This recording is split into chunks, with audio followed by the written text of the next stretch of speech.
Like, subscribe and press the bell icon to get notified. Welcome to channel Biology Class by Fayaz Khatib. As you know, in this channel you get the videos of the biology. इसके अलावा आपको study skills की भी मिलती हैं और आपको जो मोटिवेशनल स्किल्स मिलती हैं। एमसीक्यूज किस तरह से सोल्व करना उसके लिए अलग से वीडियो मैंने बना ली है, और टॉपर्स जो है टॉप कैसे बनते हैं और मिस्टेक हम स्टडी के दौरान कौन सी करते हैं वो भी मैंने अपलोड कर लिया। आप मोटिवेशनल स्किल जो है प्लेलिस्ट उसमें आप देख सकते हैं। अच्छा, बायोलॉजी में कोशिश कर रहा हूँ, आज जो हमारा टॉपिक भी बायोलॉजी से रिलेटेड है। आज हम न्यू स्टार्ट कर रहे हैं टॉपिक, वो बल्कि एक टॉपिक नहीं है, वो एक न्यू चैप्टर है। तो उस चैप्टर के बारे में आज हम बात करेंगे कि वो क्या कहता है, उसका जो टाइटल क्या कहता है और उसके अंदर क्या क्या चीज़ें हम पढ़ने वाले हैं वो हम डिस्कस करेंगे। आज जो हम बात करने वाले हैं वो है control and coordination chapter. Control ये हमारे फेडरल के अंदर भी है, केपीके बोर्ड में भी है, बलूचिस्तान बोर्ड के अंदर भी है, और इसके अलावा पंजाब बोर्ड और सिंध बोर्ड सब के अंदर ये मौजूद है। कंट्रोल एंड कोऑर्डिनेशन, ठीक है। अच्छा, कंट्रोल एंड कोऑर्डिनेशन इस चैप्टर के अंदर हम क्या पढ़ेंगे और ये कैसे होता है ये सब पढ़ेंगे। नाउ आई होप के आपको वर्ड कंट्रोल का तो पता होगा, ठीक है, और कोऑर्डिनेशन का भी पता होगा। आप तो कह रहे होंगे कि ये दोनों सिमिलर लग रहे हैं, इसकी मीनिंग जो है बिल्कुल सिमिलर लग रही है, लेकिन ये बिल्कुल गलत है। इनकी सिमिलर मीनिंग नहीं है, इनका बहुत ही बड़ा डिफरेंस है। तो कंट्रोल क्या, कंट्रोल मीन्स कोई भी चीज़ जो है कंट्रोल में हम करें, कोई भी चीज़ जो ना उसको हम जो अपनी कमांड के हिसाब से चलाएं, उसको कहा जाता है कंट्रोल। ऑर्डर करें किसी चीज़ को, हम कंट्रोल करें। ऐसे नहीं होता कि हम कहीं पे जा रहे होते हैं तो गलत जगह पे जा रहे होते हैं, मतलब जाना यहाँ होता है और हम इस तरफ जाएं, ऐसे होता है। ये तभी हो सकता है जब हमारा कंट्रोल सिस्टम खराब होता है, मीन्स वही हम कैसे कर सकते हैं कि हमारा ध्यान कहीं और होता है, या कोई पागल बंदा होता है तभी ऐसे करता है। फॉर एग्जाम्पल कोई चीज़ हमें प्रॉपर जो है, फॉर एग्जाम्पल जो है किसी ने कहा है कि दो जो है पानी के गिलास जो है भर के दे पानी, वो जो है कोई बकेट लेके आया पानी की, वो जिसे उसने इसे समझा है कि इसी में पानी देते हैं, लेकिन इस तरह से पानी पीना है। तो ये क्या उसका, अब यहाँ पे ये हो सकता है उसका कंट्रोल सिस्टम खराब है, भाई उसका जो है बात दिमाग जो है काम नहीं कर रहा। तो ये क्या चीज़ है, कंट्रोल हो रही है। अच्छा, दूसरी बात है कोऑर्डिनेशन। अब कोऑर्डिनेशन लफ्ज कहाँ से निकला है? आपने को का मतलब क्या होता है? को आपने सुना होगा, फॉर एग्जाम्पल बासित एंड को, ठीक है, या कोई भी नाम होगा उसके सामने एंड को। एंड को मतलब क्या होता है? एंड को का मतलब कंपनी मीन्स साथ, ठीक है। को मीन्स कंपनी या साथ। जैसे कोऑपरेट, हम कहते हैं ना कि हमसे कोऑपरेट करें, कोऑपरेट, कोई भी कोऑपरेट मीन्स दो बंदे जो है किसी काम साथ कर रहे हैं, तो भाई कोऑपरेट करें ताकि हम जो है जल्दी काम कर लें कोई, ठीक है, कोई टास्क हमारा कंप्लीट कर लें। को एजुकेशन, को एजुकेशन तो आप बहुत ही इसको पता होगा आपको कि को एजुकेशन क्या होता है। जब फीमेल और मेल जो है एक साथ पढ़ रहे हो तो को एजुकेशन मीन्स दो चीज़ें कोई हो तो उसको को एजुकेशन का है ना। कोऑर्डिनेशन, यहाँ पे कोऑर्डिनेशन मतलब ऑर्डर मीन्स दो चीज़ों को साथ जो है ऑर्डर मिल रहा है। तो इस तरह के मीन्स कोई भी चीज़ एक दूसरे से जुड़ी हुई हो और कंबाइंड, कोई भी चीज़ कंबाइंड की हुई हो, or with attach with each other, किसी के साथ जो है अटैच की हुई हो, तो उसको कहा जाता है कोऑर्डिनेशन। हमें यह भी पढ़ना है इस चैप्टर के अंदर कि कंट्रोल कैसे होता है और कोऑर्डिनेशन कैसे होता है। देखिए, फॉर सपोज अगर हमारी बॉडी के अंदर कोऑर्डिनेशन नहीं होती तो कंट्रोल भी नहीं होता। फॉर सपोज हमें जो है मॉस्किटो जो है यहाँ पे कट करता है, बाइट करता है, तो हमें महसूस होता है। ये महसूस कौन करता है? हमारा कंट्रोल सिस्टम जो है, हमारा ब्रेन है, ये कंट्रोल। फिर ये इफेक्टर जो है उसके जरिए जो है वो इफेक्टर जो है उसको मॉस्किटो को हटाते हैं। देखो, अगर ये मना कर देता ये काम करने के लिए कि यहां नहीं जाओ, तो ये देखो ये आपस में क्या कह रहे हैं? कोऑर्डिनेट कर रहे हैं। ऐसे हमारी बॉडी के अंदर जो भी, ऐसे मैं कहूं कि भाई मुझे चलना है लेकिन सिर्फ एक ही पांव उठाते जाऊं, तो this is not fair, okay, ठीक है। तो इस तरह से जो है, देखिए मैं बात भी कर रहा हूं, हमारा सेंस जो है वॉइस भी चल रहा है, उसके बाद हाथ भी चल रहे हैं, आईज भी चल रही हैं, ठीक है। इस तरह से ये क्या सारे जो चीज़ें हैं बॉडी की वो कोऑर्डिनेट होके चल रही हैं। So this is what the coordination, और इसको कंट्रोल किया जा रहा है। कंट्रोल करने वाली भी कोई चीज़ है। तो आई बस हमें आज इस चैप्टर के अंदर हमें पढ़ना है कोऑर्डिनेशन लिविंग ऑर्गेनिज्म के अंदर, सब के अंदर होती है कोऑर्डिनेशन, कैसे होती है। क्लियर हो गया ना। कोऑर्डिनेशन होना क्यों जरूरी है? कोऑर्डिनेशन इसलिए जरूरी है ताकि हमारी बॉडी कोई भी नुकसान हो रहा है उससे बचा सके। जैसे मैंने मॉस्किटो का एग्जांपल दिया। अच्छा, हर तरह का कंट्रोल जो है डिफरेंट होता है। अच्छा, एक कंट्रोल सिस्टम कैसे काम करता है वो भी हम डिस्कस करेंगे। उससे पहले हम डिस्कस करते हैं कि कंट्रोल एंड कोऑर्डिनेशन के टाइप्स कौन से होते हैं, किस तरह से कंट्रोल एंड कोऑर्डिनेशन होती है।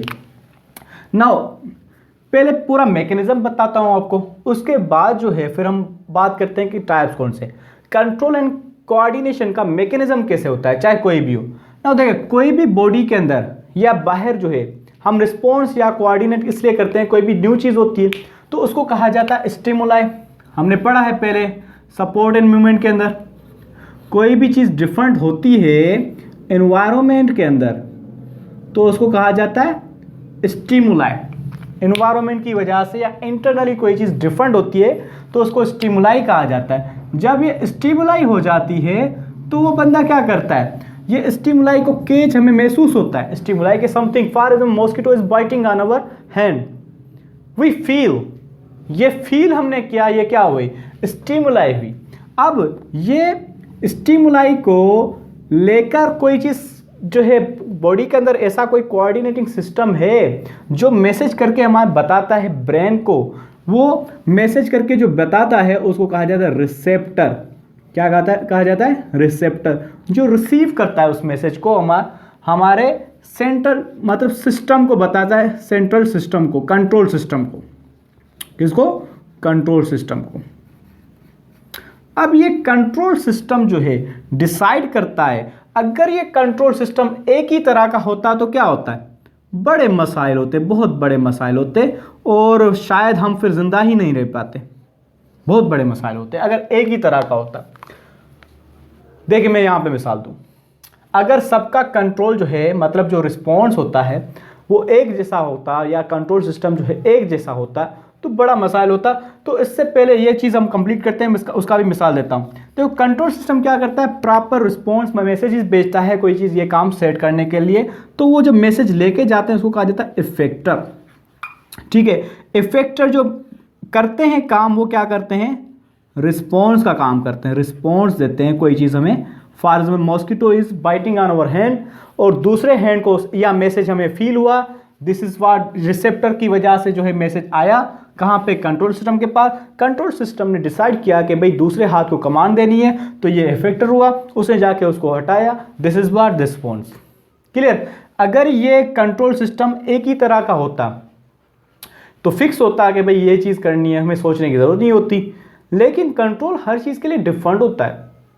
फॉर सपोज अभी मॉस्किटो का हुआ, मॉस्किटो हमें बाइट कर रहा है तो हमने हमारा रिस्पॉन्स क्या हुआ कि इसको दूसरे हाथ से जो हटाना है। फॉर सपोज ऐसे होता एक हाथ को करंट लग रहा होता, शॉक लग रहा होता ना, क्या यहाँ पे भी यही कंट्रोल सिस्टम चलाना होता कि दूसरे हाथ भी लगाएं उसको हटाने के लिए? दिस इज़ वेरी बैड, इससे हमारी पूरी ज़िंदगी जा सकती है। आई बात समझ में? वहाँ पे क्या है, हट जाना है वहाँ से, इसी हाथ को ही जो मैसेज देना है, इफेक्टर देना है। So this is how control system works. अगर एक कंट्रोल सिस्टम नहीं होता तो हमारी पूरी हम लिविंग ऑर्गेनिज्म जो है ज़्यादातर रह ही नहीं पाते। इस तरह से ये मैकेनिज्म होता है। अब कंट्रोल सिस्टम के टाइप्स कौन से होते हैं?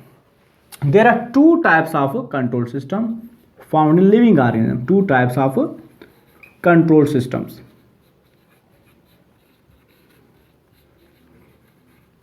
ठीक है, two types of control system. एक जो होता है कंट्रोल सिस्टम या कोऑर्डिनेशन, एक होता है नर्वस कोऑर्डिनेशन। नर्वस कोऑर्डिनेशन एक तो हमारे पास ये है। ठीक है, दूसरा जो हमारे पास है वो है केमिकल कोऑर्डिनेशन। ये दो टाइप्स के कोऑर्डिनेशन है जो हमारे बॉडी के अंदर कुछ भी चीज़ होती है उसको जज करते हैं और उसका जो रिस्पॉन्स देते हैं। क्लियर हो गया? आई बात समझ में? आपको बहुत ही सिंपल तरीके से बताया मैंने। ठीक है, नर्वस कोऑर्डिनेशन और दूसरी केमिकल कोऑर्डिनेशन। ना नर्वस कोऑर्डिनेशन वो होती है जो इसके अंदर प्रॉपर स्पेशल टाइप के सेल्स यूज किए जाते हैं। क्या यूज किया जाते हैं? स्पेशल टाइप्स के सेल्स यूज किया जाते हैं और वो प्रॉपर रिस्पॉन्स करते हैं। तो ये कौन से होते हैं? न्यूरॉन। क्या होते हैं? न्यूरॉन, नर्व सेल्स होते हैं जो ये काम करते हैं, न्यूरॉन्स काम करते हैं नर्वस कोऑर्डिनेशन के अंदर। और ये फास्टेस्ट होता है। ये क्या होता है? फास्टेस्ट होता है नर्वस कोऑर्डिनेशन। इसके अंदर जो है प्रॉपर सेल्स ही होते हैं, पूरी सेल्स की जो है नर्व्स होती हैं। आपने नर्वस सिस्टम पढ़ा होगा, तो वो नर्वस सिस्टम जो है नर्वस कोऑर्डिनेशन कहलाता है। प्रॉपर जो ब्रेन, स्पाइनल कार्ड, किसी के अंदर ब्रेन नहीं होता तो उसके लिए अलग चीज़ होती है, तो वो भी हमें आगे चल के डिस्कस करना है कि टाइप्स ऑफ नर्वस सिस्टम जो हम पढ़ेंगे। तो ना फास्टेस्ट होता है ये नर्वस कोऑर्डिनेशन। इसके अंदर सेल्स जो है पर्टिकुलर काम करते हैं और वो नर्व सेल कहलाते हैं या न्यूरॉन कहलाते हैं, जो कि बॉडी के अंदर सबसे बड़े सेल्स होते हैं लॉन्गेस्ट के हिसाब से। ठीक है, अच्छा, और लार्जेस्ट के हिसाब से कौन से सेल बड़े हैं वो आप नीचे कमेंट करें। ठीक है, ये आपकी असाइनमेंट है। अच्छा, दूसरा होता है केमिकल कोऑर्डिनेशन। केमिकल कोऑर्डिनेशन वो होता है इसके अंदर केमिकल्स यूज किए जाते हैं, केमिकल्स। ठीक है, मतलब ये केमिकल्स होते हैं पर्टिकुलर जो किसी भी रूट के जरिए जो ट्रांसफर होते हैं। अच्छा, ये जो नर्वस कोऑर्डिनेशन के लिए पर्टिकुलर सेल्स होते हैं, ये किसी पे डिपेंड नहीं करते। सेल होते हैं स्पेशल, इनके पास इलेक्ट्रोकेमिकल सिग्नल्स होते हैं जिसकी वजह से जो है काम करते हैं। ये इलेक्ट्रोकेमिकल सिग्नल्स बिल्कुल जो है बिजली की तरह तेज, ठीक है, उसकी वजह से जो है ट्रांसफर करते हैं, कोई भी इम्पल्स या मैसेज ट्रांसफर होते हैं। जो जहाँ से मैसेज ट्रांसफर होते हैं उसको कहा जाता है इम्पल्स। लेकिन इसके अंदर केमिकल्स, और एक केमिकल्स को कैरी करके कौन जाए? यहाँ से फाजम, यहाँ से के हार्मोन, कोई केमिकल है यहाँ से ट्रांसफर हो रहा है, तो ये डिपेंडेंट होते हैं किसी चीज़ पे। तो तकरीबन ये केमिकल रिलीज करते हैं ब्लड के अंदर। अब कौन से केमिकल, जैसे कि हार्मोन जो है केमिकल्स मैसेंजर हम कहेंगे इसको, ये केमिकल कोऑर्डिनेशन में काम करते हैं। जैसे इंसुलिन हार्मोन है, जहाँ पे हमारे नर्वस सिस्टम काम नहीं कर सकता वहाँ पे जो है हार्मोन्स काम करते हैं। जैसे इंसुलिन हार्मोन काम क्या होता है? ग्लूकोज लेवल को कंट्रोल करता है। जब ब्लड के अंदर ग्लूकोज लेवल बढ़ जाती है, ये बहुत ही कॉमन है।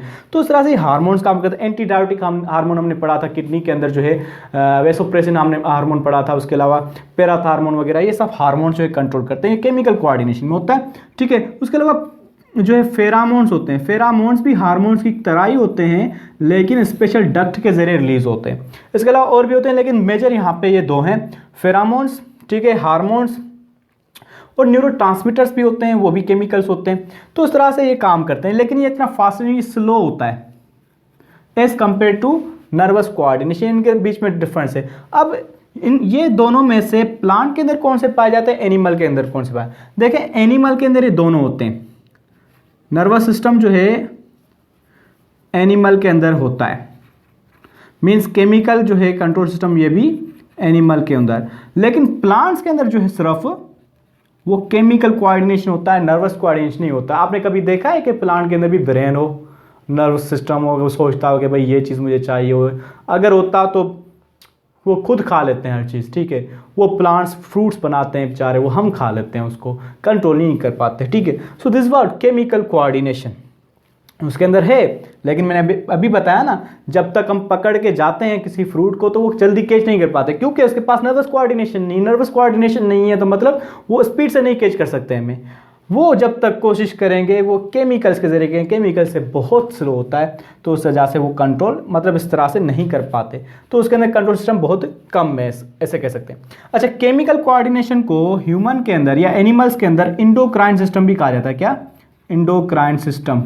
वो स्पेशली जो हार्मोन्स की बात की जाए तो इंडोक्राइन सिस्टम होते हैं। इंशाल्लाह नेक्स्ट लेक्चर में हम पढ़ेंगे कि किस टाइप्स के हार्मोन्स होते हैं वगैरह, बहुत सारे। आज की वीडियो हमारी बहुत काफ़ी हो गई और बहुत ही बेसिक कॉन्सेप्ट हमने क्लियर किए हैं। आई होप कि आपको ये चीज़ समझ में आ गई होगी, और भी वीडियोस आपको समझ में आ गई। पूरा चैप्टर होम्योस्टेसिस वगैरह दूसरे भी ये हो गए, प्लेलिस्ट पड़ी हुई है चैनल के अंदर, आप देख सकते हैं। अगर आप न्यू हैं इस चैनल के अंदर तो चैनल को सब्सक्राइब करें, बेल आइकन को जरूर प्रेस करें, ताकि और भी आपको इस तरह वीडियो अपने दोस्तों के साथ क्लास में ज़रूर शेयर किया करें। सिंपल वे में पढ़ाता हूँ मैं, बिल्कुल सिंपल आइडिया आ जाए जो उनको जो हेल्प हो जाएगी, और जिसको हेल्प हो जाएगी तो ये एक सदका जारिया, अगर आप उसको शेयर करेंगे नॉलेज को।